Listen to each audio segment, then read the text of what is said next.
ஓம் சுக்லாம்பரதரம் விஷ்ணும் சசிவர்ணம் சதுர்புஜம் பிரசன்னவதனம் தியாயேத் சர்வவிக்னோபசாந்தயே யா தேவி ஸ்தூயதே நித்யம் விபுதைர்வேதபாரகைः सा मे वसतु जिह्वाग्रे ब्रह्मरूपा सरस्वती निधये सर्वविद्यानां विषजे भवरोगिणां गुरवे सर्वलोकानां दक्षिणामूर्तये नमः. श्रीदक्षिणामूर्तिसुदेशिकेन्द्रं द्वैपायनं सूत्रकृतं मुनीन्द्रं श्रीशङ्करं भाष्यकृतं यतीन्द्रं मद्देशिकञ्चापि नमामि विद्यै. ॐ सहना भवतु सहनौ भुनक्तु सह वीर्यं करवावहै तेजस्विनावधीतमस्तु मा विद्विषावहैः. ஓம் சாந்தி சாந்தி சாந்தி. ஞான வாசிஷ்டம். இறைவணக்கம். யதசர்வாணி பூதானி பிரதிபாந்தி ஸ்திதானி ச யத்ரைவோபசமம் யாந்தி தஸ்மை சத்யாத்மனே நமः. பெண்மை பாதியன் பெற்ற களிற்றினை அண்மை தூர மரவகத்துண்ணுவாம் திண்மை ஞானச் சிறப்புயர் வாசிஷ்டம் உண்மையாக ஒருங்குரை செய்யவே பொன்னுலகத்தினில் புவியில் அந்தரத்து என்னுடை உட்புறத்திலங்குகின்றது மண்ணு சிற்சோதியே வடிவம் யாவுமாய் துண்ணுவதப் பொருள் தொழுதிரஞ்சுவாம்.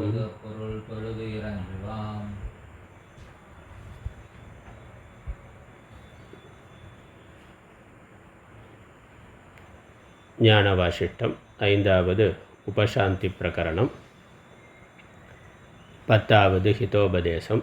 பாடல் 62.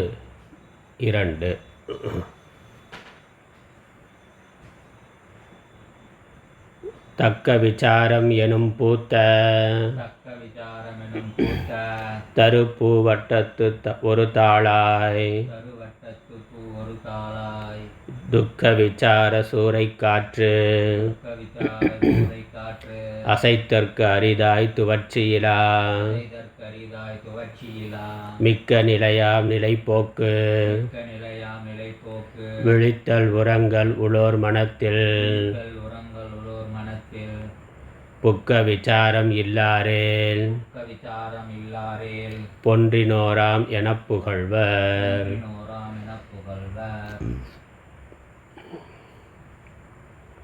தத்துவஞானம். வாசனாக்ஷயம், மனோநாசம்.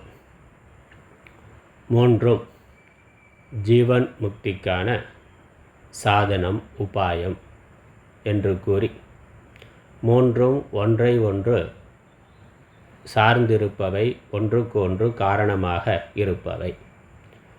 ஆகவே மூன்று பயிற்சிகளையும் மூன்றையும் ஒருவர் சமகாலத்தில் செய்ய வேண்டும். மூன்று சாதனைகளையும் ஒருங்கே செய்ய வேண்டும். எப்படி நோய் தீருவதற்கு மருந்து, பத்தியம், பொருத்தமான உடற்பயிற்சிகள் என்று மூன்றையும் ஒரு நேரம் செய்கின்றோமோ, அதே போல இந்த பிறவி நோய் தீர்வதற்காக இந்த மூன்று சாதனைகளையும் ஒருவர் ஒருங்கே செய்ய வேண்டும். அவை எப்படி முக்தியை தருகின்றன, எப்படி ஒன்றுக்கு ஒன்று சாதனமாக இருக்கின்றன என்பதை விவரித்தார். வாசனாக்ஷயத்தினால மனோநாசமானது ஏற்படுகின்றது. வாசனைகள் அதுதான் மனதை தூண்டி கொண்டிருக்கின்றன.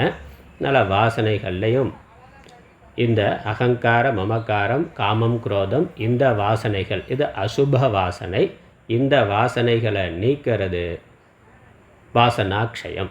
அதனால் சுப வாசனைகளை வளர்த்து கொண்டு சுப வாசனையினால் அசுப வாசனைகளை நீக்கிறது தான் வாசனாக்ஷயம். அதனால் வாசனாக்ஷயங்கிற பொழுது அசுப வாசனா நிவர்த்தி என்று நம்ம புரிந்து கொள்ள வேண்டும்.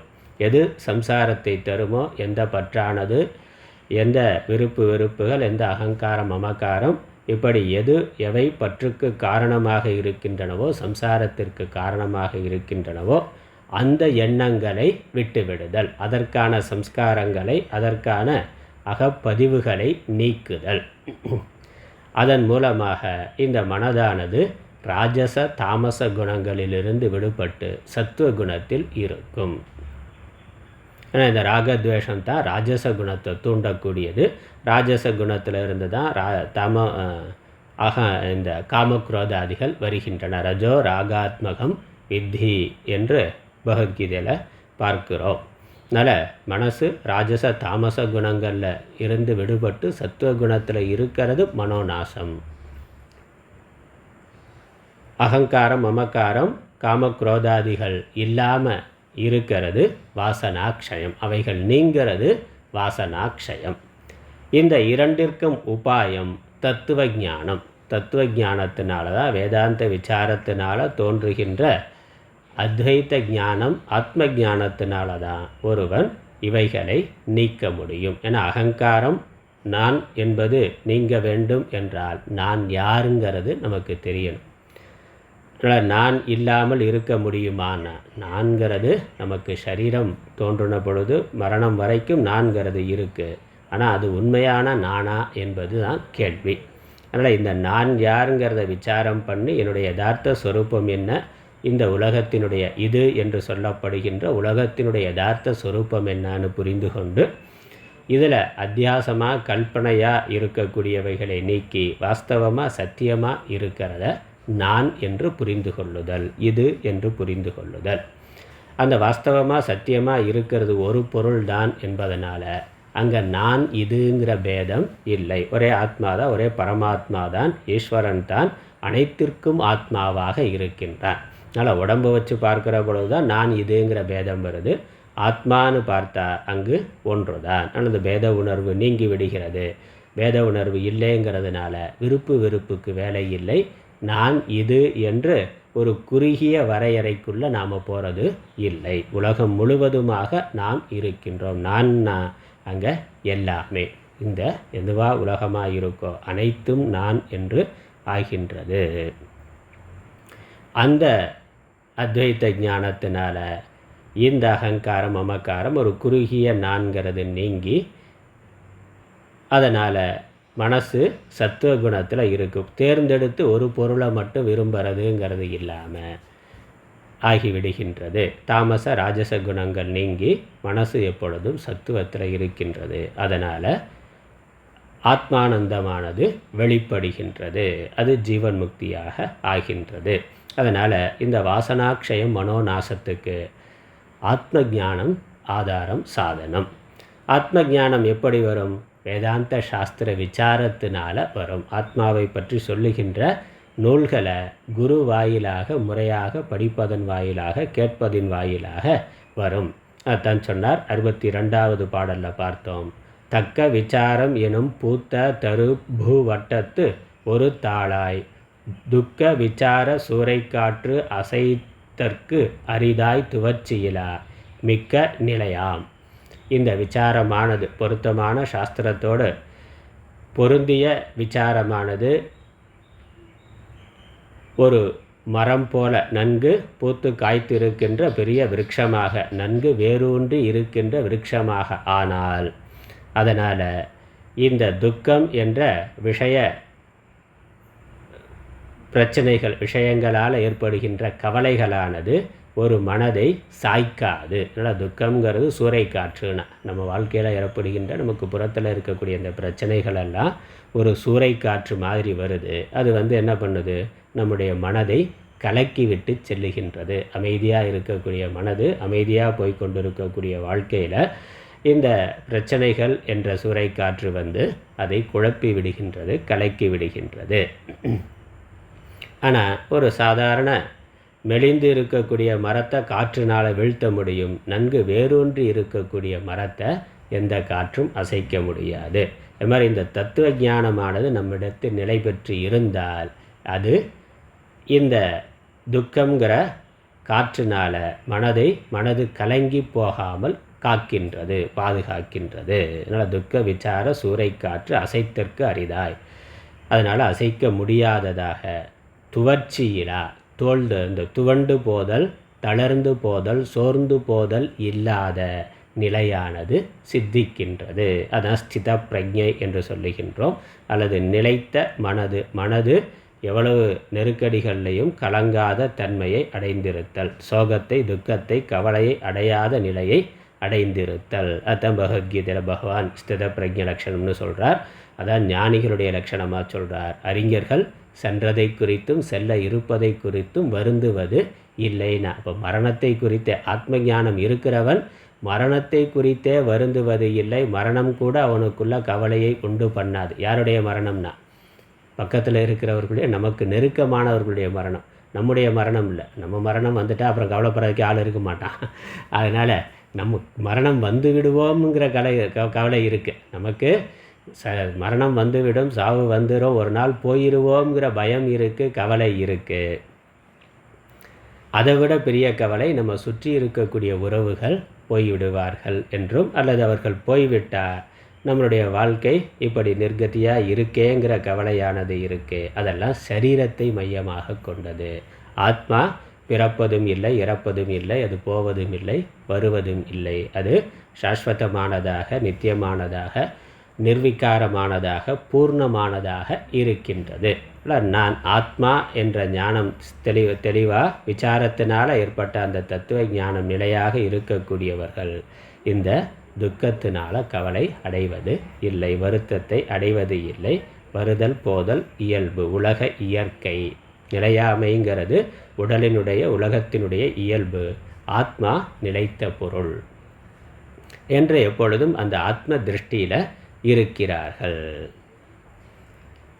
அப்படி இல்லை என்றால் நிலை போக்கு விழித்தல் உறங்கல் உலோர் மனத்தில் புக்க விசாரம் இல்லாரேல் பொன்றினோராம். அதனால் இந்த தத்துவ ஞானத்தை, இந்த ஆத்ம ஞானத்தை அடையிறது, அதனால் துக்கம் இல்லாமல் வாழ்க்கையை இருக்கிற வரைக்கும் மகிழ்ச்சியாக சந்தோஷமாக, என்ன இருந்தாலும் இல்லைனாலும் நம்ம ஒரு நிறைவோட ஆத்ம ஞானத்தினால திருப்தியாக இருத்தல் என்பது தான் மனித பிறவியில் நம்ம சம்பாதிக்க வேண்டிய, அடைய வேண்டிய மிக உயர்ந்த நிலை. சம்பாதிக்க வேண்டிய ஞானம் அதுதான், அடைய வேண்டிய மிக உயர்ந்த நிலை அதுதான்.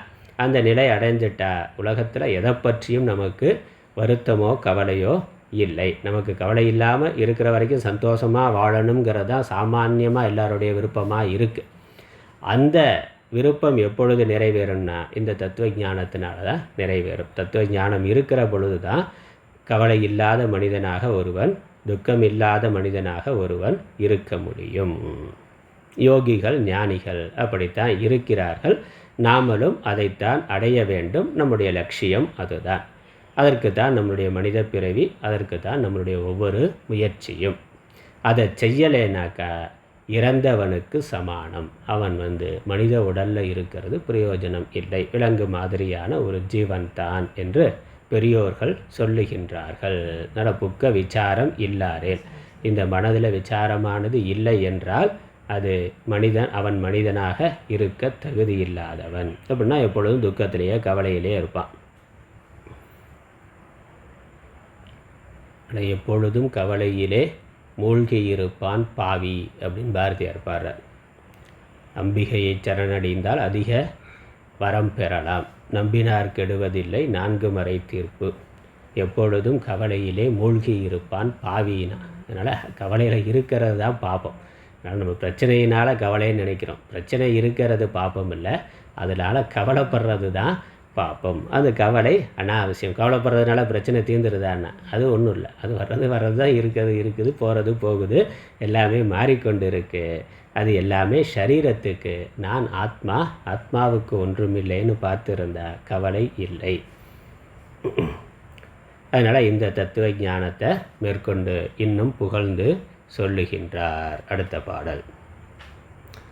இந்த விசாரம், தத்துவ ஞானம் விசாரத்தினால் வரும், அதுதான் மேலானது, அதுதான் செய்யத்தக்கது என்பதை சொல்லுகின்றார்.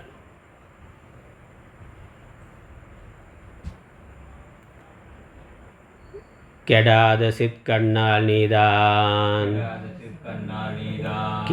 கிளர் மேலவர்கள் உடனேதான் விடாதிவ்வுலகு ஏது யாமார் என்று உரைக்க மெல்ல விசாரிப்பாய் தடாது உள் பொருள் தேர் வித்தைக்கு விசாரந்தானே தனி ஞானம்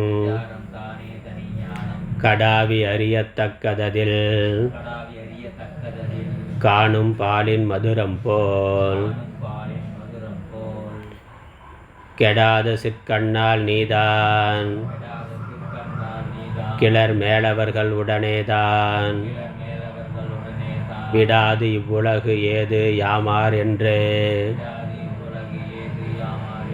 உரைக்க மெல்ல விசாரிப்பாய் தடாது உள் பொருள் தேர் வித்தைக்கு விசாரந்தானே தனி ஞானம் கடாவி அறியத்தக்கதில் காணும் பாலின் மதுரம் போல் கெடாத சிற்கண்ணால் சிற்கண்ணால்ங்கிறது சித்கண்ணால் நீதான் கிளர் மேலவர்கள் உடனேதான் விடாது இவ்வுலகு ஏது யாம் ஆர் என்று உரைக்க மெல்ல விசாரிப்பாய். விசாரம் என்றால் என்ன என்று சொல்லுகின்றார். எதை விசாரம் பண்ணுறது? அதனால் விசாரம்தான் ஆத்ம ஞானத்தை கொடுக்கும். அதனால் சம்சார நிவர்த்தியானது ஏற்படும். முதல்ல சொன்னது அது விசாரம் என்ன? எதை விசாரம்? விசாரம்னா ஆராய்ச்சி. எதை நம்ம ஆராய்ச்சி பண்ணுறது? எது சிந்திக்கத்தக்கது என்று கேட்டால் கெடாத சித்கண்ணால் நீதான். சித்துங்கிறது ஞானம். ஞானக்கண்ணினால் நீதான், நீயாகவே, நீயா தனியாக அமர்ந்து ஏற்கனவே ஸ்ரவணம் பண்ண விஷயங்களை தனிமையாக உட்கார்ந்து நான் யார் என்று விசாரம் பண்ணணும். நாம் விசாரம் பண்ணுற பொழுது அதில் நிறைய சந்தேகங்கள் வரலாம். நமக்கு சந்தேகம் இல்லாமல் தெளிவாக ஸ்ரவணம் பண்ணியிருந்தாக்கா அதுக்கப்புறம் நிதித்தியாசனமாக தனியாக உட்காந்து கேட்ட விஷயங்களை சிந்தனை பண்ணலாம். நான் ஏற்கனவே ஒன்றுமே கேட்கலை என்கிற பொழுது சிந்தனை பண்ணு என்றால் எப்படி சிந்தனை பண்ண முடியும்? அப்போ கேட்கணும் முதல்ல. அதனால் கிளர் மேலவர்கள் உடனே தான். மேலவர்கள் சாதுக்கள். அதனால் சத்சங்கத்தில் இருந்து அறிஞர்களோடு இருந்து அவர்களுடைய உபதேசங்களை கேட்டு நம்ம ஏற்கனவே கேட்டிருந்தால் தனிமையாக உட்கார்ந்து நிதித்தியாசனமாக தியானமாக பண்ணலாம். இல்லை என்றால் கேட்டு தெரிந்து கொள்ள வேண்டும். அவர்களோட சேர்ந்தே விசாரம் பண்ணலாம். அதனால் சிற்கண்ணால் நீதான், நீ தனியாகவோ அல்லது சாதுக்களோடு சேர்ந்தோ விடாது என்ன விசாரம் பண்ணணும்? எதை யோசிக்கணும்? இவ்வுலகு ஏது யாம் ஆர் என்று உரைக்க மெல்ல விசாரிப்பாய். இந்த உலகம் என்பது ஏது? இது எங்கிருந்து வந்தது? எங்கே போக போகுது? உலகம் தோன்றுவதற்கு முன்னாடி என்ன இருந்தது? எப்படி இந்த உலகம் தோன்றியது? உலகம் மறைந்து போனால் அது எங்கே போகும்?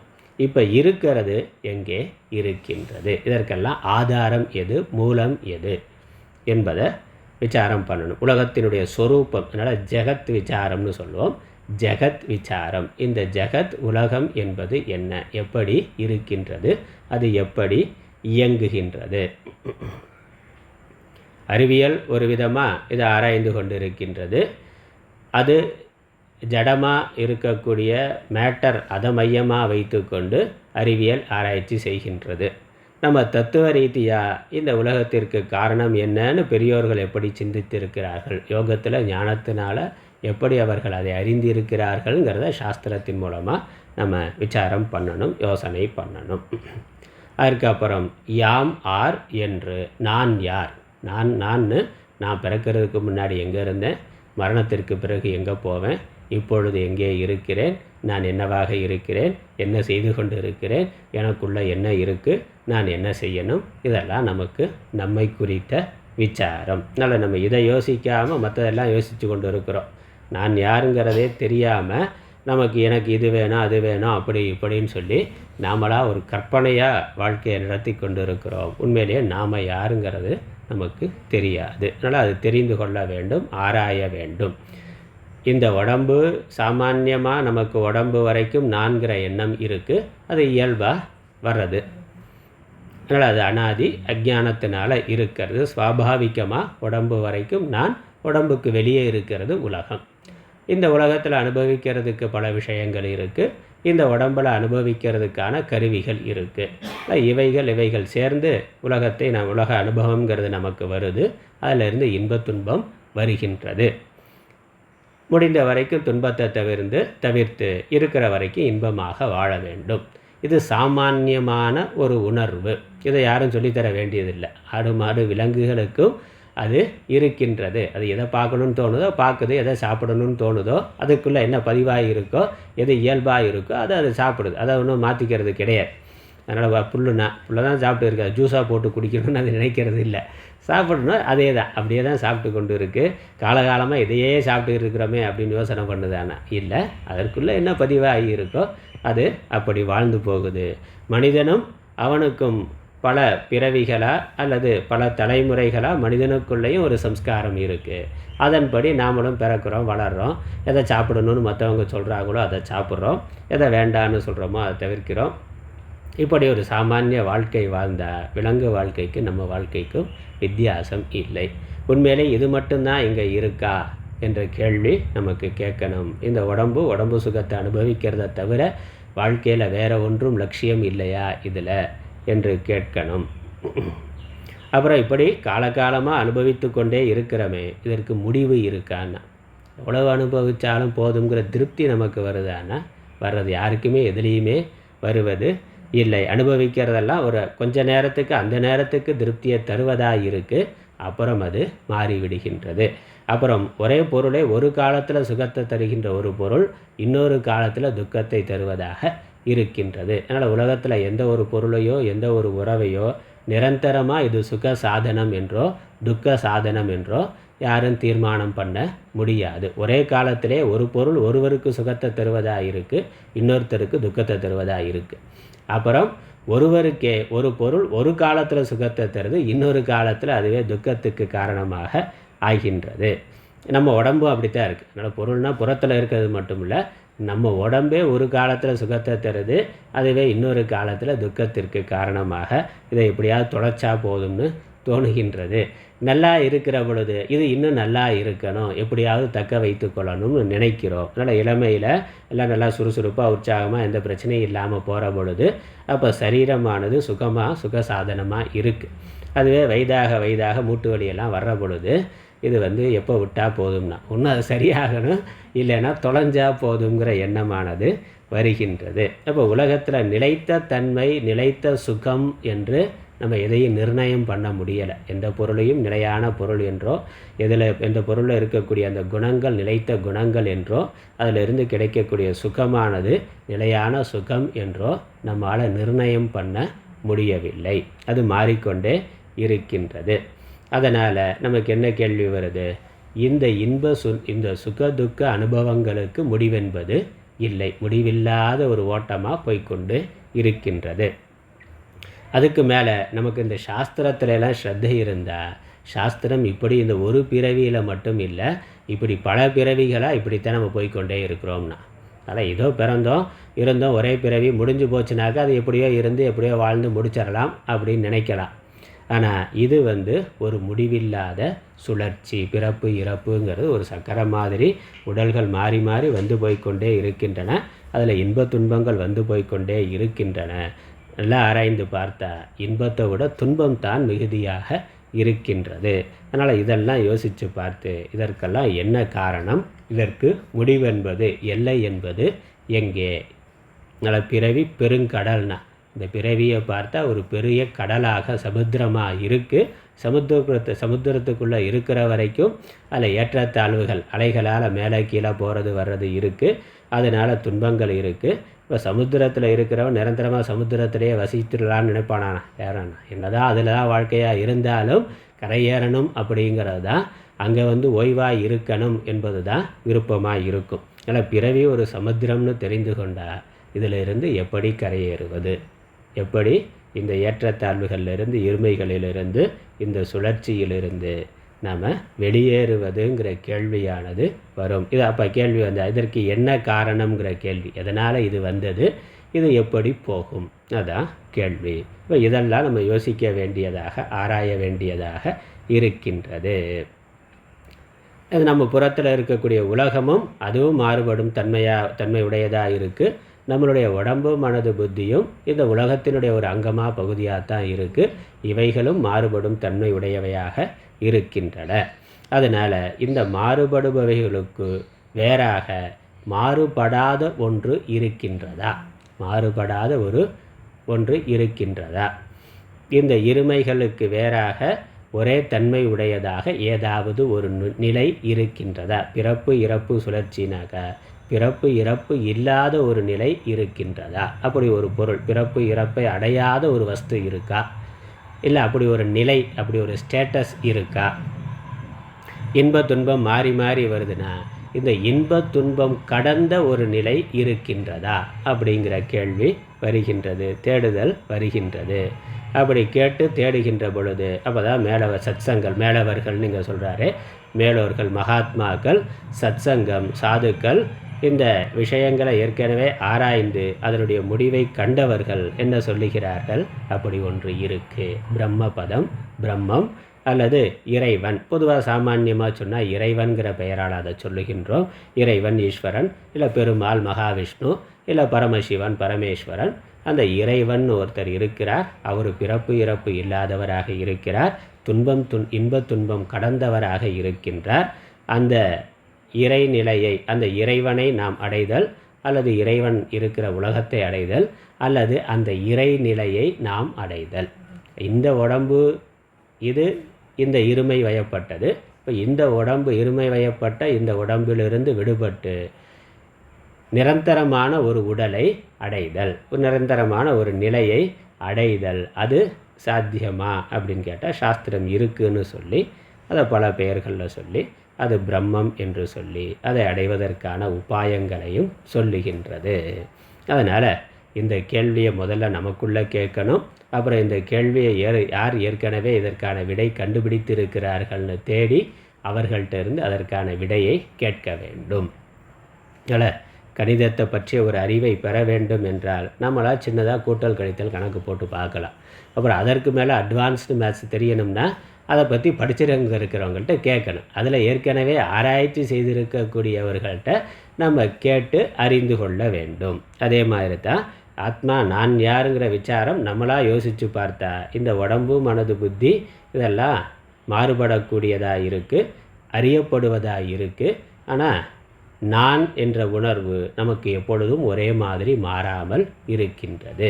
அப்போ இந்த மாறுபடுகின்ற பொருள்களுக்குள்ள மாறுபடாத ஒரு நான் இருக்கின்றேன். அந்த நான் யார் அப்படிங்கிற வரைக்கும் நம்மளாக கொஞ்சம் யோசிக்கலாம். கொஞ்சம் விவேகம் இருந்து யோசித்தாக்கா இது தெரியும், இதெல்லாம் மாறிக்கொண்டே இருக்குது. ஆனால் இந்த மாற்றங்களை அறிகின்ற ஒரு அறிவு அது மாறுபடாமல் இருக்கின்றது. நான் குழந்தையாக இருந்தேன், இளமையில் இருக்கிறேன், முதிய பருவத்தில் இருக்கிறேன்னா இதெல்லாம் மாறிடுச்சே. இந்த உடம்போட ஸ்டேட்டஸ் அது உடம்போட நிலை மாறிக்கொண்டே இருக்குது. ஒரு குறிப்பிட்ட காலத்தில் ஒரு உடம்பில் இருக்கக்கூடிய எல்லா செல்லுகளும் முழுசாக மாறிடுதுங்கிறான். பழசுன்னு எதுவுமே கிடையாது. ஒரு செல், ஒரு பார்ட்டு கூட பழைய பார்ட்டு கிடையாது, ஒரு செல்லு கூட பழசு கிடையாது, கம்ப்ளீட்டாக புதுசாக மாறிடுதுங்கிறான். ஆனால் புறத்தில் பார்க்குறதுக்கு அது அப்படியே மாறாமல் இருக்கிற மாதிரி தெரிகின்றது, உள்ளே மாறிக்கொண்டே இருக்கின்றது. அப்படி செல்கள் மாறுறது அதோட சக்தி இழக்கிற பொழுது தான் நமக்கு முதுமை வருது. இளமையாக இருக்கிற பொழுது அந்த புதுப்பித்தல்ங்கிறது நடந்து கொண்டே இருக்குது. ஒரு குறிப்பிட்ட காலத்தில் அந்த செல்கள் அதனுடைய சக்தியை இழந்து விடுகின்றன. அதனால் அந்த புதுப்பித்தல்ங்கிறது தாமதமாகுது. அதுதான் வயது முதுமையாக ஆகின்றது. ஆனால் இப்படி இது மாறிக்கொண்டு இருக்கிற பொழுதும் உள்ளே இதை அறிகின்ற ஒரு நான் அது அப்படியே பார்த்து கொண்டு இருக்கேன். நான் குழந்தையாக இருக்கேன், குழந்தையாக இருந்தேன், குழந்தையாக இருக்கிற பொழுது இதெல்லாம் பண்ணினேன், அது நினைவு இருக்குது. அப்போ அதை நினைத்து பார்க்க முடியுது. அதை அறிந்த ஒருவன் இருக்கிறான். அவன் மாறலை. உடம்பு எப்படி மாறினாலும் அவன் மாறவில்லை. அதனால் இளமை அனுபவம், மலரும் நினைவுகளாக எவ்வளவோ விஷயங்களை நம்ம நினைத்து பார்க்கின்றோம். இப்போ நடக்கிற விஷயத்தையும் நம்மளால் பார்க்க முடிகின்றது. அதே மாதிரி உடம்பில் ஏதாவது அவயவங்களில் குறைவு வந்தாலும், ஒரு காலத்தில் கண் நல்லா இருந்தது, வயதாகிற பொழுது அல்லது வேறு ஏதோ விபத்தோ ஏதோ ஒரு காரணத்தினால கண் தெரியலை, இல்லை காது கேட்கலை அப்படிங்கிற பொழுது கண் இருந்தபோது நான் பார்த்தேன், கண் எனக்கு தெரிகிறது, கண் தெரிகின்றது, கண்ணால் நான் பார்க்கிறேங்கிறதும் தெரிந்தது. அப்புறம் தெரியவில்லைங்கிற பொழுது, இல்லை கேட்கவில்லைங்கிற பொழுதும் அதுவும் எனக்கு தெரிகின்றது. கண் தெரிந்ததுங்கிறதும் தெரிகின்றது, கண் தெரியவில்லை என்பதும் தெரிகின்றதுன்னா அந்த கண்ணை அறிகின்ற ஒரு அறிவு கண்ணுக்கு வேறாக இருக்குது. அது குருடா போகல. அது நல்லா இருக்கிற பொழுதும் அதை பார்த்து அறிந்தது, அது நல்லா இல்லாத பொழுதும் அது நல்லா இல்லைங்கிறத பார்த்து சொல்வதாக இருக்கின்றது. அப்போ அதனால் அது பாதிப்படையாததாக இருக்கின்றது. அப்படி ஒரு அறிவு இருக்குங்கிறத நம்மால் உணர முடிகின்றது. சுகமாக இருக்கிறோம், ஒரு பொழுது மனதில் சுக அனுபவம் வருது, அதை அனுபவிக்கிறோம், நான் சுகமாக இருக்கிறேன். அப்புறம் கொஞ்சம் நேரத்தில் அது மாறி வேறு ஏதோ கவலை சோகம் வந்தால் இப்பொழுது சோகமாக இருக்கிறதுன்னு. அப்போ அந்த மனசு ஒரு நிலையிலிருந்து இன்னொரு நிலைக்கு மாறி இருக்குது. அதை அறிந்த அறிவு மாறாமல் இருக்குது. ஒரு அறிவு ஒருத்தன் மாறாமல் இருந்து தானே அதை பார்த்து சொல்கிறான். அவனும் மாறினா மனசோடு சேர்ந்து போயிட்டா சொல்ல முடியாது. இப்போ அனுபவம் இருக்கிறதுனாக்கா, அனுபவம் மாறிக்கொண்டு இருக்கிறதுனா அதை அறிகின்ற அனுபவிப்பவன் மாறாமல் இருக்கின்றான். ஆனால் ஒரு நான் மாறாமல் இருக்குது. அப்புறம் விழித்திருக்க நிலையில் இந்த ஸ்தூல சரீரத்தை நான் நினைக்கிறோம்.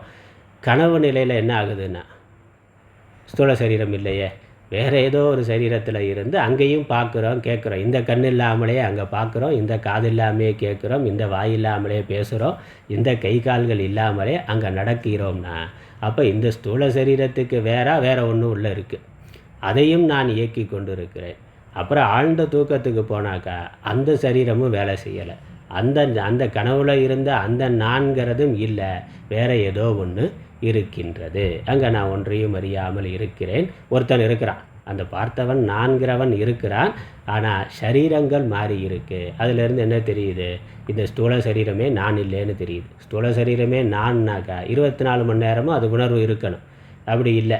கனவுல வேறு சரீரத்தில் இருக்கிறோம், ஆழ்ந்த தூக்கத்தில் வேறு ஒரு நிலையில் இருக்கிறோம். அப்போ இதெல்லாம் மாறி போச்சு. மாறாத ஒரு அறிவு ஒருவன் இருக்கின்றான். அவன் யாருங்கிற கேள்வி இதை நாமளாக இது வரைக்கும் யோசிக்க முடியும். இதுக்கு யோசிக்கிறதுக்கே கொஞ்சம் சத்சங்கம் இருக்கணும். இருந்தாலும் கொஞ்சமாக யோசித்தா ஒரு யுக்தி பூர்வமாக யோசிக்க முடியும். ஆனால் அந்த நான் யார் அப்படிங்கிற அதற்கு மேலே தெரிந்து கொள்வதற்கு சாஸ்திரம் தேவை. சாஸ்திரம் அந்த நானை சச்சிதானந்த ஆத்மான்னு சொல்லுகின்றது. அது இந்த ஒரு சரீரத்தில் மட்டும் இல்லை, எல்லா சரீரத்துள்ளும் அது அப்படியே இருக்கின்றது. எல்லா சரீரத்துள்ளும் ஒரே சச்சிதானந்த ஆத்மா இருக்கின்றதுன்னு சொல்லுது. சரீரத்துக்கு வேற ஒன்று இருக்கிறதுன்னு சொல்லுது. அதுவே உலகத்திற்கும் ஆதாரமாக இருக்கின்றதுன்னு சொல்லுது. அங்கே தான் முக்கியமானது வருது. நான் வேறு, இந்த உலகம் வேறுன்னு உடம்பை வச்சு பார்க்குற பொழுது நமக்கு தெரிகின்றது. ஆனால் இந்த உடம்புக்கு ஆதாரம் எதுன்னு பார்க்குற பொழுது சச்சிதானந்த ஆத்மா. அப்புறம் உலகத்திற்கு ஆதாரம் எதுனா அதுவும் சச்சிதானந்த ஆத்மா. அப்போ ஒரே ஆத்மா பல உடல்களை எடுத்து கொண்டிருக்கின்றதுங்கிறது சாஸ்திரத்தின் உதவியினால் நமக்கு அந்த அறிவானது கிடைக்கின்றது. அத்வைத ஞானமானது கிடைக்கின்றது. அதனால் அதுக்கு சத்சங்கம் வேணும், குரு வேணும், சாஸ்திரம் வேணும். இதெல்லாம் நம்ம யோசித்து பார்க்க வேண்டும். அதனால் இந்த உலகம் ஏது, யாம் யார் என்று உரைக்கன, அது நன்கு தெளிவாக உறுதியாக நமக்கு விளங்குமாறு அந்த தெளிந்த அறிவு. அதனால் உரைத்தல்னாக்க அழுத்தமாக நல்ல உரைக்கிற மாதிரின்னு சொல்கிறோம்ல, அவனுக்கு உரைக்கிற மாதிரி சொல்கிறதுனாக்க நல்ல மனதில் மனதில் பதியுமாறு தெளிவான உறுதியான ஞானம் ஏற்படும் வரை நாம் அதை விசாரம் பண்ணணும், அதை ஆராய்ச்சி பண்ணணும். இங்கே என்ன இருக்கின்றது, நான் யாராக இருக்கிறேன், உலகம் எதுவாக இருக்கின்றது, என்னுடைய சொரூபம் என்ன, இதனுடைய சொரூபம் என்ன, இதற்கெல்லாம் காரணம் என்ன, இதற்கெல்லாம் மூலம் என்ன, இது எங்கிருந்து வந்தது, எங்கே போகக்கூடியது என்பதெல்லாம் விசாரம் செய்யணும். அதனால் விசாரம் செய்ய வேண்டியதுன்னா இதுதான் விசாரம் செய்ய வேண்டியது.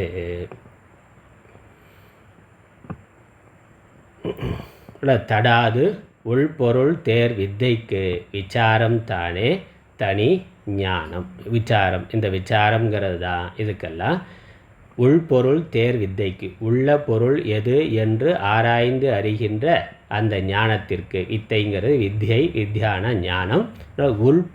உள்பொருள்னாக்கா உள்ளே உள்ள பொருள்னு சொல்லலாம், அல்லது உண்மையிலேயே உள்ள பொருள். அல்ல, நமக்கு உள்ளே, இந்த உலகத்திற்கு உள்ளே ஆதாரமாக காரணமாக எது இருக்கின்றதுன்னு உள்ளே இருக்க பொருளை தேடுறது, அல்லது உட்பொருளை தேடுதல், அல்லது மெய்ப்பொருளை தேடுதல். உள்பொருள்னாக்கா மெய்ப்பொருள். இதற்கெல்லாம் இதில் உண்மையான பொருள் என இதெல்லாம் மாறிக்கொண்டே இருக்குங்கிறது தெரிகின்றது. அப்போ மாறாமல் சத்தியமாக இருக்கக்கூடிய பொருள் எது என்று தடாதுன்னா தடையில்லாமல் இதெல்லாம் மாறிக்கொண்டு இருக்கின்ற பொழுது மாறாமல் இருக்கின்ற ஒரு பொருள் எது என்று தேர்கின்ற அறிகின்ற அந்த ஞானத்திற்கு விசாரம்தான் சாதனம். ஆராய்ச்சிங்கிறது தான் சாதனம். அது குரு சாஸ்திர உதவியோடு செய்ய வேண்டும். அதனால தான் இந்த ஞானம் வரும். இந்த ஞானம் வராமல் மனோநாசம் வாசனாக்ஷயங்கிறது ஏற்படாது. இந்த வாசனாக்ஷயம் மனோநாசம் ஏற்படாமல் சம்சார நிவர்த்தியானது ஏற்படாது. அப்படி விசாரம் பண்ணால் அதனுடைய விளைவு என்ன வரும்னா அந்த ஞானமானது வரும். அதனால் தனி ஞானம் கடாவி அறியத்தக்கது அதில் காணும். தனி ஞானத்தை அடைந்து, தனி ஞானம்ங்கிறது அத்வைத ஞானம். இப்படி ஆராய்ச்சி விசாரம் பண்ண தொடங்கி நான் யார், உலகம் என்னன்னு நமக்கு நாமே கேட்க தொடங்கி, அப்புறம் அதை ஏற்கனவே அறிந்திருக்கக்கூடிய பெரியோர்களை குருவை அணுகி அவர்கள் மூலமாக சாஸ்திரத்தையும் விசாரம் பண்ணி ஒருவன் தனி ஞானத்தை கடாவி அடைந்து, தனி ஞானம்ங்கிறது அத்வைத ஞானம், கேவல ஞானம், கைவல்ய ஞானம். அந்த ஞானத்தை அடைந்து அறியத்தக்கது அதில் காணும். அந்த ஞானத்தினால அறியத்தக்க பொருள் எதுவோ அதை அந்த விசாரத்தினால காண்பான். அறியத்தக்கதுங்கிறது இங்கே ஆத்மா பிரம்மம். அறியத்தக்க ஒரே பொருள் ஆத்மாதான். ஆத்மாவுக்கு ஞேயம்னு பேர். ஞேயம் எத்தத் பிரவக்ஷ்யாமி என்று பகவத்கீதையில் பகவான் சொல்கிறார். அறியத்தக்கது எதுவோ அதை நான் சொல்வேன். அதனால் அறியத்தக்கது என உள்ள பொருள் எதுவோ அது அறியத்தக்கது. உள்ள பொருள் ஒன்று தான், அது ஆத்மா மெய்ப்பொருள். அது பிரம்மம் அறியத்தக்கது. அந்த விசாரத்தினால ஞானம் ஏற்பட்டு அதில் அந்த ஞானத்தினால அறியத்தக்க பொருளை அவன் அறிவான். விருத்தி ஞானத்தினால சொரூப ஞானத்தை அவன் அடைவான். ஞான சொரூபமாக இருக்கக்கூடிய ஆத்மாவை ஒருவன் காணுவான்.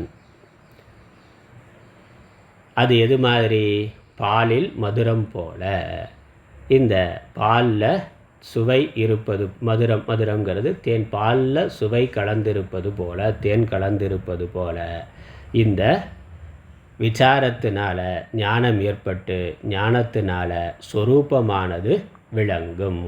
அதனால் பாலில் மதுரம் இருக்கிற மாதிரி இந்த விசாரத்தில் ஞானம்ங்கிறது இருக்கின்றது. விசாரத்துக்குள்ளே ஞானம்ங்கிறது இருக்கின்றது. பாலில் சுவை இருப்பது போல். பாலில் சுவை எங்கே இருக்குதுன்னா பாலில் சுவை இருக்கின்றது. பாலில் ஒரு மதுரம் இனிப்பு சுவைங்கிறது இயல்பாக இருக்குது. அதே மாதிரி இந்த விசாரத்தினுடைய விளைவாக ஞானமானது ஏற்படும்.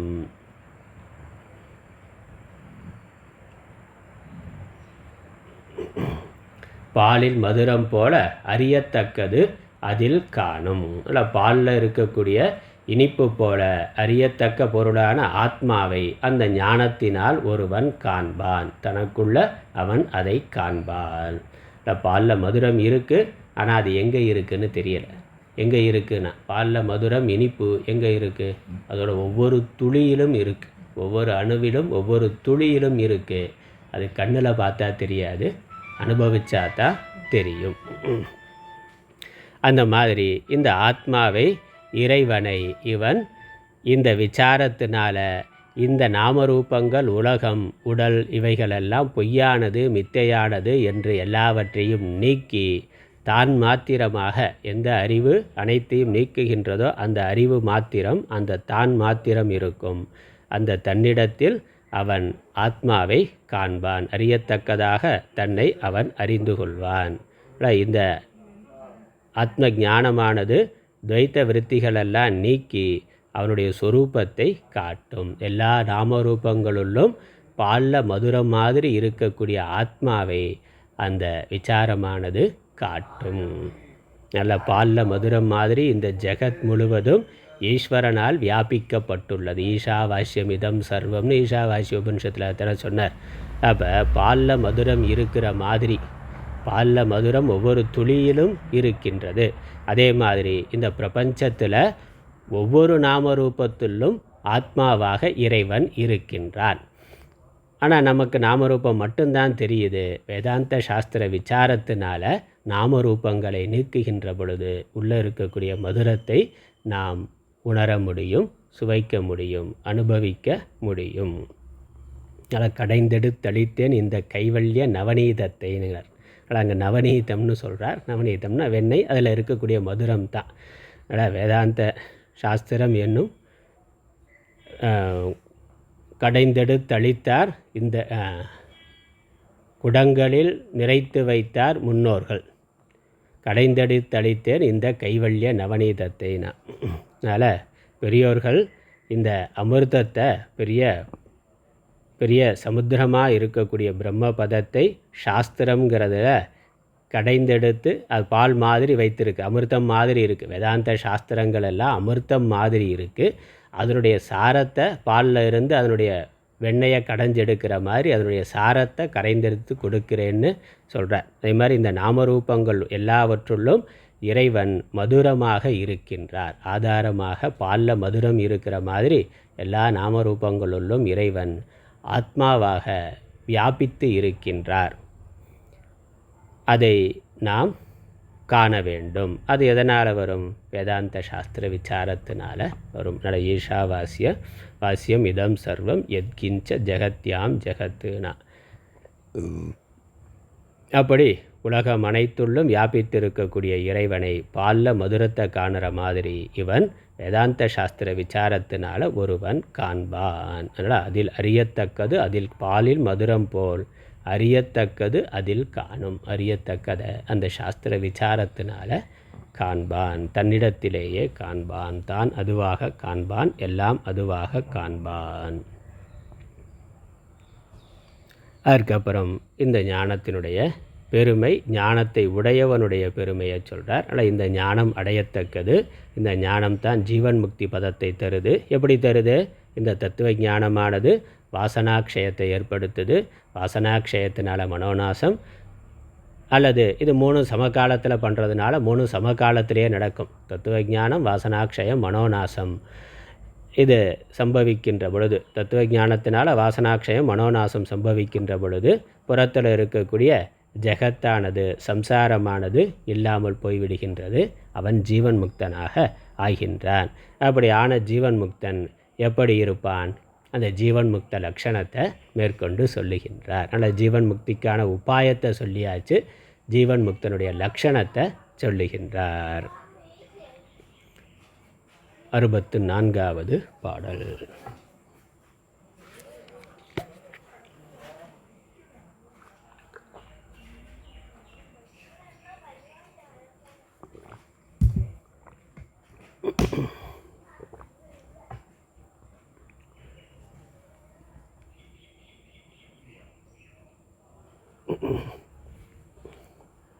நன்றாம் ஞானச் சமநோக்கால் நாடும் பொருட்கு சமம்தானே ஒன்றா தரித்தோன் தீனமுரான் உள்ளம் அஞ்சான் விவசமுரான்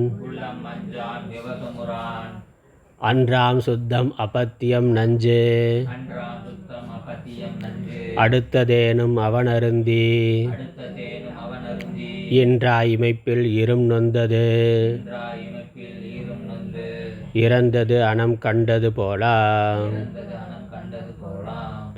நன்றாம் ஞானச் சமநோக்கால் நாடும் பொருட்கு சமம்தானே ஒன்றா தரித்தோன் தீனமுரான் உள்ளம் அஞ்சான் விவசமுரான் அன்றாம் சுத்தம் அபத்தியம் நஞ்சு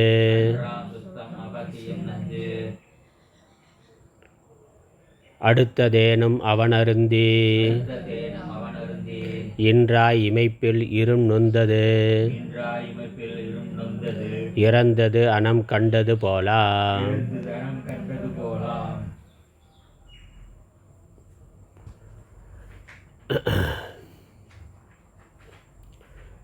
நன்றாம் ஞான சம நோக்கால் நாடும் பொருட்கு சமம் தானே. ஒன்றா தரித்தோன் தீனமுறான் உளம் அஞ்சான் விவசமுறான். நன்றாம் ஞான சமநோக்கால், நன்றான தெளிந்த நல்ல தெளிந்த ஞானத்தினால், அதனால் அந்த சமநோக்கு ஞான சமநோக்கால் நாடும் பொருட்கு சமம் தானே. எல்லாவற்றிலும் இருக்கக்கூடிய ஆத்மாவை அறிந்ததனால அனைத்தையும் அவன் சமமாக பார்க்கின்றான். சமதிருஷ்டி, சமநோக்குங்கிறது சமதிருஷ்டி, சமதிருஷ்டிங்கிறது சமதர்ஷனம். எல்லாவற்றிலும் சமமாக இருக்கின்ற ஆத்மாவை காணுதல். எல்லாவற்றிலும் ஆத்மா இறைவன் எல்லாவற்றுக்கும் அனைத்திற்கும் ஆதாரமாக இருக்கிறான்னு ஆத்மாவை காணுதல், அனைத்தையும் ஆத்மாவாக காணுதல். அதான் சொன்னார் அங்கே ஈஷாவாஸ்யம்னு சொன்னது அதான். இறைவனை பற்றிய ஞானத்தினால் அனைத்தும் மறைக்கப்பட வேண்டும். அதுதான் சமநோக்கு. அனைத்தும் ஈஸ்வரனே என்று பார்க்கிறது தான் சமநோக்கு. அதனால் நன்றான தெளிந்த ஞான சமநோக்கால் நாடும் பொருட்கு சமம் தானே. அதனால் இவன் பார்க்கின்ற அனைத்து பொருள்களையும் சமமாக பார்க்கிறான். எல்லாவற்றிலும் இருக்கக்கூடிய ஆத்மாவை பார்க்கிற பொழுது எல்லாம் சமமானதாக அவனுக்கு தெரிகின்றது. அது இல்லாத பொழுது தான் நமக்கு புறத்தில் இருக்க நாம ரூபத்தை வைத்து கொண்டு ஏற்றத்தாழ்வுகளை பார்க்கிறோம், பேதங்களை பார்க்கிறோம். அதனால் இது உயர்ந்தது, தாழ்ந்தது, இது நல்லது கெட்டதுங்கிற அந்த பிரிவினைகள் எல்லாம் வருது. சமமாக இருக்கக்கூடிய ஆத்மாவை காணுகின்ற பொழுது எல்லா பொருட்களும் சமமாக தெரியும். அதனால் அப்படி சமமாக இருக்கக்கூடிய ஒன்றாதரித்தோன், ஒன்று ஆதரித்தோன், ஒன்றையே பற்றி கொண்டிருப்பவன், அத்வைத்தமான ஆத்மாவையே எப்பொழுதும் சிந்தித்து கொண்டிருப்பவன், பார்த்து கொண்டிருப்பவன், அதையே பற்றி கொண்டிருப்பவன், அந்த அகண்ட போதத்தில் இருப்பவன் தீனமுறான். அதனால் அவன் பலவீனம் அடைவது இல்லை, தீனத்தன்மை அப்படிங்கிறத அடைவது இல்லை. தீனம்னா நொய்மை, ஏழ்மை, அதை அவன் அடைவது இல்லைனா. இந்த பேதம் இருக்கிறதுனால ஏற்றத்தாழ்வு தெரிகின்றது. ஏற்றத்தாழ்வு தெரிகிறதுனால ராகத்வேஷம் வருது. அதனால் பலம் பலவீனம்ங்கிறதெல்லாம் வருது. இதெல்லாம் இருந்தால் பலம், இதெல்லாம் இல்லைன்னா பலவீனம்ங்கிற எண்ணம் வருது. இங்கே எல்லாம் சமங்கிற சமதிருஷ்டி இருக்கிற பொழுது அவனுக்கு பலவீனம்ங்கிறது இல்லை. அதனால் நான் குறைவுடையவன்கிற எண்ணம் வருவது இல்லை. ஏழை, ஏழ்மை, இழிவு, குறைவு, இந்த எண்ணங்களெல்லாம் அவனுக்கு வருவது இல்லை. உள்ளம் அஞ்சான், மனதில் பயங்கிறது அவனுக்கு ஏற்படுவது இல்லை. அதனால் பலவீனம் இல்லை, பயம் இல்லை. எதை குறித்தும் ஏதாவது நமக்கு பயம் எதனால் வருது? இது நம்மை அழித்து விடுமோ அப்படிங்கிற பயம் இருக்குது. ஆத்மாவுக்கு அழிவென்பது இல்லைங்கிறது ஸ்திரமாக இருந்தால் பயமானது இல்லை.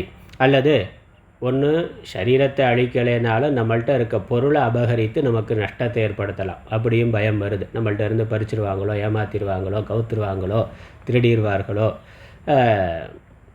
என்று நமக்கு பயம் வருது. அந்த பயமும் இல்லை. இங்கே ஏமாத்துறதுக்கு ஒன்றும் இல்லை. யாரும் யாரையும் ஏமாற்ற முடியாது. அப்படி ஏமாத்துறதுனால ஆத்மாவுக்கு அப்படியே ஏமாறலாம், நமக்கு நஷ்டம் வரலாம், தொழில் நஷ்டம் வரலாம், அல்ல சொத்து போகலாம், எது வேணாலும் போகலாம். அதனால் ஆத்மாவுக்கு குறை ஒன்றும் இல்லை. அதில் ஒன்றும் பூர்ணமாக அது இருக்கின்றது. ஏமாற்றுபவன் ஏமாற்றப்படுபவன் யாரும் கிடையாது. அதனால் பகவத்கீதையில் உச்சகட்டமாக சொல்கிறார், கொல்பவன் கொல்லப்படுபவன்னா.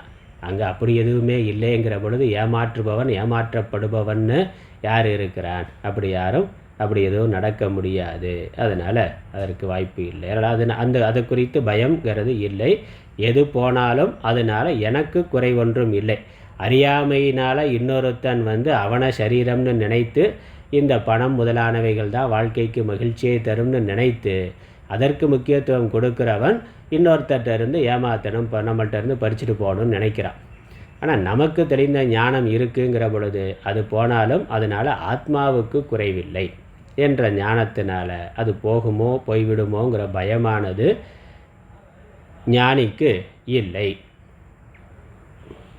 உள்ளம் அஞ்சான், மனதில் அஞ்சான். அதனால் இதெல்லாம் நான் அடுத்து என்ன சொல்ல போகிறதெல்லாம் சந்நியாசியாக இருந்தால் தான் அது சாத்தியம். அதனால தான் ஞானத்துக்கு பிறகு சந்நியாசங்கிறத வலியுறுத்தி இருக்கு. ஏன்னா ஞானத்திற்கு பிறகு நம்ம இல்லத்தில் இருந்தாலும் குடும்பத்தில் இருக்கிற பொழுது நமக்காக இல்லைனாலும் நம்ம குழந்தைகளுக்காக வேணும்ல, அதுக்காக ஏமாறாமல் இருக்கணும். சொத்து முதலானவைகளை சம்பாதிக்க வேண்டியது இருக்குது, அதை பாதுகாக்க வேண்டியதுங்கிறது இருக்குது. அப்போ இல்லறத்தில் இருந்து அதை நம்ம புரிந்து கொள்ள முடியுமே உடைய நடைமுறையில் தர்மத்தை தான் நம்ம கடைபிடிக்க முடியும். அப்போ இந்த தத்துவ ஞானப்படியே ஒருவன் இருக்கணும் அப்படின்னாக்கா எதுவுமே இல்லாதவனாக தனி மனிதனாக இருந்தால் தான் முடியும். சந்நியாசம் மடம் வச்சுருந்தா கூட முடியாது. சாமியாராக இருந்தாலும் மடம் வச்சுருந்தான்னாக்கா, மடத்தில் பொறுப்புன்னு இருந்தாக்கா இருக்கும். நம்மளும் இங்கே காம்பவுண்டு போட்டு வச்சுருக்கிறோமே, செக்யூரிட்டிக்கு மேலே செக்யூரிட்டி போட்டு கோயிலில் இரும்பு கதவெல்லாம் போட்டு அதெல்லாம் பாதுகாக்க வேண்டியதாக இருக்குது. ஏன்னா அது பொது சொத்து, நம்முடைய சொத்து இல்லைனாலும் மக்கள் கொடுத்த சொத்து, அது மக்களுக்கு பயன்படணும், நல்லவர்களுக்கு பயன்படணும், பொது சொத்தாக இருக்குது. அப்போ அதை காக்க வேண்டிய கடமை பொறுப்பு நமக்கு இருக்குது. நமக்கு அதை வச்சு நம்ம அனுபவிக்கிறேன்னா 2 வேளை சாப்பாடு சாப்பிட்றோம், அவ்வளோதானே ஒழிய மடத்தில் இருக்க சன்னியாசிகள் வேறு என்ன அனுபவிக்கிறாங்க, ஒன்றும் கிடையாது. ஆனால் அது பொது சொத்து, காக்க வேண்டிய பொறுப்பு இருக்குது, அதுக்காக பண்ண வேண்டியது இருக்குது. அதனால் மடத்தில் இருந்தாலும் சரி, இல்லை இல்லறத்தில் இருந்தாலும் சரி, இதெல்லாம் நமக்கு ஞானமாக புரிந்து கொள்ள முடியும். நடைமுறையில் இருக்கணும்னா எங்கேயோ காட்டில், மலையில், குகையில் எந்த சம்பந்தமும் இல்லாமல் இருந்தால் தான் அதே ஞானத்தில் இருக்க முடியும். ஏன்னா இது பரவாயில்ல, இன்னும் அடுத்த வரி சொல்கிறது இன்னும் பயங்கரமாக இருக்குது, அதுக்காக சொல்கிறேன். அதனால் முன்னாடியே நான் சொல்லி வச்சுட்டேன். ஞானியாக இருப்பவன் இப்படியெல்லாம் இருப்பான்னா பார்ப்போம். உள்ளம் அஞ்சான், மனதில் பயங்கிறது அவனுக்கு இருக்காது. அப்புறம் விவசமுறான், வசமுறான், அதற்கு வசமுறுதல், அதற்கு ஆப்போசிட் எதிர்ப்பதம் விவசமுறல். விவசம் உறான்னா அப்போ பிறர் வசமாக இருக்கிறது. வசமுறன்னா இன்னொன்றுக்கு வசப்பட்டு இருத்தல். பரவசம்னு சொல்கிறோமே, இன்னொரு பொருளுக்கு அடிமையாக இருத்தல். அப்படி இவன் இருக்க மாட்டான்னா அதுதான் பகவத்கீதையில் பகவான் ஆத்மவசியர் விதேயாத்மான்னு இப்போ ஸ்லோகத்தில் நம்ம பார்த்து கொண்டு இருக்கிறோம். ஆத்மவசியகி, தன் வசத்தில் இருப்பவனாக இருப்பான். சாமான்யமாக நம்ம என்ன உலக வசத்தில் இருக்கிறோம், பொருள் வசத்தில் இருக்கிறோம். சாப்பாடு இருந்தால் தான் நான் வாழ முடியும், இல்லை மற்ற சாப்பாடாவது அடிப்படை தேவையில் இருக்குது. செல்ஃபோன் இருந்தால் தான் வாழ முடியும்னா, டிவி இருந்தால் தான் வாழ முடியும், இன்டர்நெட் இல்லைன்னா எப்படி ஒரு வாழ்க்கை அப்படின்னெல்லாம் ஆகிவிட்டது. அப்போ என்னது, பரவசத்தில் இருக்கிறோம்னு அர்த்தம். பரவசம் தான் என்னது, பரப்பொருள்களுக்கு, நமக்கு அந்நியமான பொருள்களுக்கு அடிமையாகி அதற்கு கட்டுப்பட்டவர்களாக இருக்கிறோம். ஆனால் ஞானி அப்படி இல்லை, அவன் ஆத்மவசத்தில் இருப்பான். இல்லை விவசம் உரானா, இன்னொன்றுக்கு வசமாக மாட்டான். அப்புறம் அன்றாம் சுத்தம் அபத்தியம், நஞ்சு அடுத்ததேனும் அவன் அருந்தி இன்றாய் இமைப்பில் இரும்.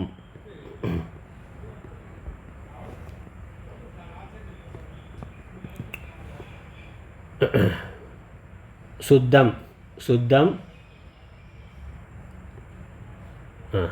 அன்றாம் சுத்தம் அபத்தியம் நஞ்சு அடுத்ததேனும், சுத்தமான ஒரு நல்ல உணவு கிடைக்கின்றது.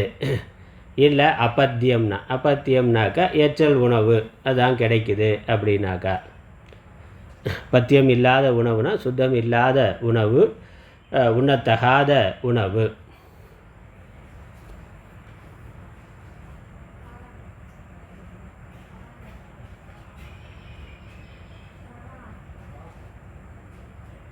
அன்றாம்னு இருக்குது, அது நன்றாம்னு இருக்கணும், திரும்பவும் நன்றாம் தான். 3வது வரியில் அன்றாம்னு இருக்கிறது, நன்றாம்ங்கிறது தான். நன்றாம் சுத்தம்னா நல்ல சுத்தமான உணவு, நல்ல ஆச்சாரமான உணவு, பகவானுக்கு நைவேத்தியம் பண்ண பிரசாதமான உணவு. நல்ல அன்றாம்ங்கிறது நன்றாம்னு போட்டுக்கிறது நல்லது. அல்லது அன்றாம் சுத்தம் அப்படின்னா சுத்தம் இல்லாத உணவு அப்படின்னு எடுத்துக்கொள்ளணும். ஏன்னா இங்கே அப்பத்தியம்னு இருக்கிறதுனால இதையும் நெகட்டிவாக எடுத்துக்கொள்ளலாம். 2 பாடம் இருக்குதுன்னு நினைக்கிறேன் இந்த புஸ்தகத்தில். நன்றாம்னு இருக்குது, இங்கே அன்றாம்னு இருக்குது. அன்றாம் சுத்தம் அல்லது நன்றாம் சுத்தம் அப்படின்னா நல்ல சுத்தமான உணவு. அப்புறம் அப்பத்தியம்னா அதற்கு மாறானது. அல்லது சுத்தம் இல்லாத உணவு, அப்பத்தியமான உணவு. அப்பத்தியமான உணவு அப்படிங்கிறது மீந்த உணவு, எச்சில் உணவு. இப்போ சன்னியாசியாக இருக்கிறா, பிக்ஷை வாங்க போகிறான், வீடுகளில் போய் பிக்ஷை கேட்குற பொழுது அவங்க என்ன போடுவாங்க, என்ன இருக்கோ அதை போடுவாங்க. அவங்க சாப்பிட்டுட்டு மிச்சமாக இருக்கிறது கூட போடலாம், அதை அவன் பார்க்க முடியாது. அது ஒரு சமைச்சு சாப்பிட்டா ஆச்சாரமாக பார்க்கலாம், இதெல்லாம் பார்க்கலாம். சந்நியாச தர்மம் பிக்ஷை எடுத்து சாப்பிட்றது தான். இப்போ பிக்ஷை எடுத்து சாப்பிட்ற பொழுது அவன் ஒரு வீட்டில் போய் கேட்குறான்னா இல்லை ரோட்டில் கேட்குறான்னா அவனுக்கு என்ன தட்டில் வருதுங்கிறது தெரியாது. அது பத்தியமாக அப்பத்தியமாங்கிறது ஒன்றும் தெரியாது. சுத்தமாக அசுத்தமாக, அவங்க சாப்பிட்ட மிச்சமாக, இல்லை சன்னியாசிங்கிற இல்லை மதிப்புடையவர்கள் அவங்க சாப்பிட்றதுக்கு முன்னாடியே கொடுத்தா அது சன்னியாசிக்கு அப்படி தான் கொடுக்கணும், அடியார்களுக்கு அப்படி தான் கொடுக்கணும், அவர்களுக்கெல்லாம் கொடுத்துட்டு அப்புறம் அதை பிரசாதமாக நாம் எடுத்துக்கொள்ளணும்னு சொல்லியிருக்கு. அது எத்தனை பேருக்கு தெரியும்? அவன் வீட்டில் இருக்க பழைய சாதத்தை சாப்பிடுவான், போடுவான், மிச்சம் இருந்ததை போடுவான். அதெல்லாம் அப்பத்தியம். அதெல்லாம் அப்பத்தியம். அதான் சுத்தமில்லாத உணவாக இருக்கலாம், அப்பத்தியமாக இருக்கலாம். இன்னும் அதுக்கு மேலே போய் சொல்கிறார், நஞ்சு அடுத்ததேனும்னா, ஒரு விஷம் கலந்ததாக இருந்தாலும்னா. விஷம் கலந்த உணவாக, ரொம்ப பழைய உணவு கெட்டு போச்சு, அப்படிப்பட்ட ஊசி போன உணவு, இல்லை ஃபுட் பாய்சன் ஆகக்கூடியதாக இருக்கலாம், இல்லை நேரடியாக விஷமாகவே கூட இருக்கலாம். அடுத்ததேனும் அவன் அருந்தி இன்றாய் இமைப்பில் ஈரும்னா, அதை அவன் உண்ட உடனே க்ஷண நேரத்தில் அது ஜீரணமாகி போய்விடுமா. அதோட அந்த விஷத்தன்மையெல்லாம் அவனை ஒன்றும் பண்ணாதுன்னு சொல்லுது. அந்த அப்பத்தியங்கிறதோ அசுத்தங்கிறதோ அல்லது விஷங்கிறதோ அந்த ஞானி, அந்த யோகி அவன் அருந்துனா இன்றாய் இமைப்பில் இரும்னா, அதனுடைய விஷத்தன்மைகள், அதனுடைய ஆபத்து எதுவும் வராமல் க்ஷண நேரத்தில் அதெல்லாம் ஜீரணமாகி போய்விடும்னா. அப்படி இருக்க முடியுமாண்ணா? அப்படி யோகியாக இருந்தால் முடியும், நமக்கு அது முடியாது. அப்போ அது பழக்கம். அப்படி பலவிதமான சாப்பாடு சாப்பிட்டு பழகுனா உடம்பு அதுக்கு ஏற்ற மாதிரி தயாராகிடும். அப்புறம் மனதிலையும் உடம்புல அபிமானம் இல்லாத பொழுது அது அதெல்லாம் உடம்பு தயாராகிக்கிறோம். இதெல்லாம் உடம்போட தன்மை. அதனால் இன்றாய் இதெல்லாம் ஒரு அர்த்தவாதம் தான், மிகைப்பட சொல்லி இருக்கிறது தான். விஷத்தை குடித்தாலும் ஒன்றும் பண்ணாதுண்ணா, சிறந்த யோகியாக இருந்தால் பண்ணாது. அல்லது இப்படி பலவிதமாக கலந்து பல காலம் பிக்ஷை எடுத்தே சாப்பிட்டு கொண்டு இருந்தானா அது அவனுக்கு ஒன்றும் பண்ணாது, அவ்வளோதான். இப்போ நம்ம எலியை சாப்பிட முடியுமா? சாப்பிட முடியாது. அந்த விஷம் அதில் இருக்கக்கூடிய பச்சையாக சாப்பிட முடியுமான்னு, சாதாரண கோழிக்கறி முதலானவைகளே பச்சையாக சாப்பிட முடியாது. எலியை நம்மளால் பச்சையாக சாப்பிட்டா ஜீரணமாகுமா? அதில் எலி முதலானவைகளில் விஷத்தன்மை இருக்குது. பாம்பு, எலி, மற்ற விஷத்தன்மை இருக்குது. ஆனால் அதை நாய், பூனை சாப்பிடுதே, காக்கா சாப்பிடுது, நேரடியாக அப்படியே கொத்தி சாப்பிடுது, செத்து போகுதானே. அப்போ அதோட உடம்புக்கு அது விஷமாகிறது இல்லை. நம்ம உடம்புக்கு அதை ஏற்றுக்கொள்ளாது, நம்ம சாப்பிட்டாக்க அடுத்த நேரம் வேலை பண்ணோம். ஆனால் அதையே சாப்பிடக்கூடிய ஒரு உயிரினம் இருக்குது. பாம்பு, இந்த பூனை பல்லியை பிடிச்சி சாப்பிடுது, எலியை பிடிச்சி சாப்பிடுது, பச்சையாக சாப்பிடுது, காக்கா சாப்பிடுது. அப்போ அதுக்கு என்ன, அது உடம்பு அதுக்கு ஏற்ற மாதிரி. அதுக்காக ஞானின்னு சொல்ல முடியுமா? அதனால் விஷத்தை குடித்தாலும் ஜீரணமாகும், அதனால் அவர் யோகியாக இருக்கிற பெரிய ஞானின்னு சொன்னால், அப்போ நாய், பூனை இதெல்லாம் ஞானி தான்னா. காக்காவிலேருந்து எல்லாமே அது எல்லாத்தையும் சாப்பிடுது. அனைத்துண்ணினா காக்கா அது சாப்பிடாத விஷயமே கிடையாது, எல்லாத்தையும் சாப்பிடுது. அதுக்கு அது ஒன்றும் பண்ணுறது இல்லைன்னா உடம்பு அதுக்கு ஏற்ற மாதிரி தயாராகிடுது, அவ்வளவுதான். அதனால் இது அவன் பிக்ஷை எடுத்து கொண்டு வாழ்கிறதான் வாழ்க்கைன்னு இருந்தாக்கா பலவிதமான சூழ்நிலைகளில் அதுக்கேற்ற மாதிரி உடம்புல நோய் எதிர்ப்பு சக்தி இருக்கும், உடம்பு அதுக்கேற்ற மாதிரி தயாராக இருக்கும். அதனால் எதை சாப்பிட்டாலும், அப்புறம் அது மட்டும் இல்லை, அவருடைய ஆன்மீக சாதனை, ஜபதபாதி சாதனைகள் இருக்குது, அதனுடைய சக்தியினால் எதை சாப்பிட்டாலும் ஜீரணம் பண்ண முடியும்.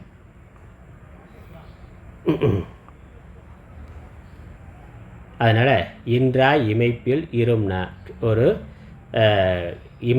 இமைப்பொழுது நேரம், க்ஷண நேரம் கூட அது இல்லாமல், அந்த விஷயத்தன்மையெல்லாம் இல்லாமல் அது ஜீரணமாக ஆகிவிடும். அதனால் கணப்பொழுதில் தோஷம் இல்லாததாய் நல்ல ஜீரணம் ஆகும், அப்படி இருக்கும். அதனால் தான் சொன்னேன், இதெல்லாம் அந்த தனியாக காடுகளில் மலைகளில் தீவிரமாக யோக சாதனை பண்ணக்கூடியவர்களுக்கு இதெல்லாம் அப்படி இருக்கும். மற்ற சன்னியாசிகளாக இருந்தாலும் ஒரு ஆச்சாரமான ஒரு கட்டுப்பாடான பழக்கத்தில் இருக்கிற பொழுது உடம்புக்கு மாறுபட்ட உணவு ஏற்றுக்கொள்ளாதுதான். அது உடம்போட தர்மம், அவ்வளோதான். அப்புறம் நொந்தது இறந்தது அனம் கண்டது போலாம். அதனால் நொந்தது இறந்தது எல்லாம் ஒரே மாதிரி தான். இந்த உணவில் இன்னும் சொல்கிறார். முதல்ல அசுத்தம், அப்பத்தியம், நஞ்சு இதெல்லாம் சொன்ன மாதிரி நொந்தது இறந்ததுனாக்கா நொந்து போன நீர்ப்பட்ட பழைய உணவு, அந்த உணவும், அப்புறம் ரசம் இல்லாத உணவு. இறந்ததுனாக்கா அதில் சக்தி ஒன்றுமே இல்லை, ஜீரணமான ஒரு உணவு அதோட தன்மையை இழந்த உணவு. அப்படி உணவாக இருந்தாலும் அதெல்லாம் அவருக்கு ஒரே மாதிரி தான். நல்ல உணவை கண்டது போல் அன்னம் நல்ல உணவை கண்டது போலாம்னா அது அவருக்கு எல்லாமே அது சமம் தான். ஆனால் அவரோட பாத்திரத்தில் என்ன வருதோ அதை சாப்பிட்டுட்டு போயிடுவார், அவ்வளோதான். பிக்ஷைக்கு போனாருனாக்கா கரதல பிக்ஷா தருதல வாசகன்னா கரத்தை கை தான், பாத்திரம் கூட கிடையாது, கையே தான் பிக்ஷை பாத்திரம். அதில் என்ன விழுகுதோ அதை அப்படியே சாப்பிட்டுட்டு போயிட்டே இருப்பார். அதனால் அது சன்னியாசியாக இருந்தால் முடியும். ஆனால் அவருடைய ஞான திருஷ்டி என்னது, அதில் பாகுபாடு பார்க்கறது இல்லைங்க. அதான் நம்ம கவனிக்க வேண்டியது. அதில் இது உயர்ந்தது, இது நல்லது, கெட்டது, இது விஷம், இது பழைய உணவு, இது சுவையான உணவு, இன்றைக்கி பூரியா இட்லியா பொங்கலா இல்லை என்ன அப்படிங்கிறதெல்லாம் பார்க்கறது இல்லை. என்ன கிச்சனுக்கு போனால் என்ன இருக்கோ சாப்பிட்டுட்டு வர வேண்டியதான். அது உப்புமாவாக இருக்கலாம், இல்லை நேற்று நைட்டு பழைய சாதமாக இருக்கலாம், ஏதோ ஒன்று, இல்லை ஒரு நாளைக்கு பூரியும் இருக்கும். எது இருக்கோ என்ன கிடைக்குதோ அதை சாப்பிட்டுட்டு போகிறது, இதுன்னு தேடி போகிறது இல்லை அப்படின்னு அவர் இருப்பார். அந்த மனநிலை அதான் பார்க்கணும். அதனால் இதெல்லாம் சாப்பிட்டா என்ன ஆகுங்கிறத பற்றி அது முக்கியம் இல்லை, அதை சமமாக எடுத்து. அதனால் மனசு கலக்கையோ இன்றைக்கி நம்ம தலையெழுத்து இப்படி பழைய சோறாக கிடச்சிருக்கே அப்படிங்கிற அந்த புலம்பல் அழுதல்ங்கிறது இல்லை. எது கிடைக்குதோ பிராரப்தப்படி இன்றைக்கி இதுதான் நான் அதை எடுத்துக்கொள்கிறார். ஒன்றுமே கிடைக்கலைனாலும் அவதான் இன்றைக்கி விதினா அதை அப்படியே எடுத்துக்கொள்ளுகின்றார். அந்த மனநிலை தான் ஞானம். மேற்கொண்டு அடுத்த வகுப்பில் பார்க்கலாம்.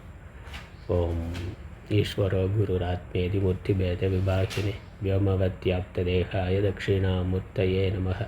ओं पूर्णमदः पूर्णमिदं पूर्णात् पूर्णमुदच्यते पूर्णस्य पूर्णमादाय पूर्णमेवावशिष्यते. ओं शान्तिः शान्तिः शान्तिः. हरिः ओम्.